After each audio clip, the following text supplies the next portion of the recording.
என் நறுமக்கள், விக்கிரவாண்டியில் வாழ்கிற அறிவார்ந்த தமிழ் சமூக மக்கள், படித்த இளைஞர்கள், பறையரோ படையாச்சியோ, இந்த நிலத்தில் வாழ்கிற எல்லாரும் நீங்கள் அரசியல் விழிப்புணர்வற்ற பிள்ளைகள்.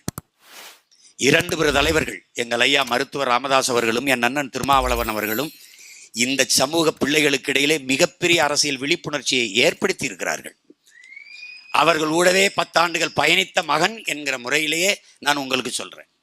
எத்தனை வகுப்புகளை நானே எடுத்திருக்கேன். நீங்கள் நல்லா தெளிந்து ஆழ்ந்து சிந்திக்கக்கூடிய ஆற்றல் பெற்ற இளைஞர்கள். எது சரி தவறு என்று உணர்ந்து தெளிந்து வாக்கு செலுத்துங்கள். உங்கள் வாக்கு மக்களாட்சி தத்துவத்தை ஏற்றுக்கொண்ட நாட்டில், ஜனநாயகத்தில் வலிமை மிக்க ஆயுதம். அந்த ஆயுதத்தை அநீதிக்கு எதிராக தூக்குங்கள். உலகில் எங்கெங்கு அநீதி நடக்கிறதோ, அக்கிரமம் நடக்கிறதோ, அதை கண்டு சகித்துக் கொள்ள முடியாமல் நீ கோபப்படுவாயானால் நீயும் என் தோழனே என்கிறான் சேகுவேரா. நீங்க கோபப்படுங்க.